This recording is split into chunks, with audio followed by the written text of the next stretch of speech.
நேத்து மாலுக்கு போன இடத்துல இந்த செடியெல்லாம் பார்த்தேங்க. என்னடா இது இந்த செடியெல்லாம் போட்டு பாட்டில்ல அடைச்சு வச்சிருக்காங்களே! என்னதான் அப்படின்னு டீட்டெயில் கேட்கலான்னு போனா, போன இடத்துல இதோட விலைய பார்த்து நானே ஷாக் ஆயிட்டேன். இந்த செடியோட விலையெல்லாம் 8000 10,000ன்னு இருக்கு. என்னடா இது? இதுக்கு எதுக்குடா இவ்வளோ விலை போட்டுருக்காங்க? அப்படின்னு அந்த கடைக்காரங்கள்ட்ட கேட்டா, இந்த செடிக்கெல்லாம் காத்தும் தேவையில்ல, தண்ணியும் தேவையில்ல. இது 6 மாசம் வரைக்கும் அப்படியே இருக்கும் அப்படின்னு சொன்னாங்க. 6 மாசத்துக்கு அப்புறம் இது தூரா போட முடியும் அப்படின்னு கேட்டதுக்கு, இல்ல தண்ணி மட்டும் ஸ்ப்ரே பண்ணா போதும் அப்படின்னு சொல்றாங்க.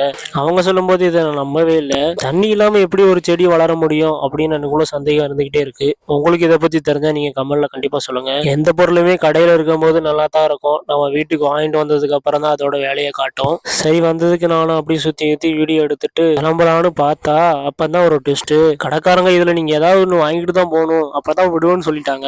இதெல்லாம் 6000 7000 இருக்கு. வீட்டுல என்னைய வளர்க்குறதே பெருசு. இதுல இதை வேற வாங்கிட்டு போகணுமா அப்படின்னு சொன்னேன். அதுக்கு நீங்க கவலையே பட வேணாம். இந்த சின்ன பீஸ் வாங்கிட்டு போங்க. இது 500 ரூபா தான் அப்படின்னாங்க. நானும் வாங்கிட்டு வந்துட்டேங்க.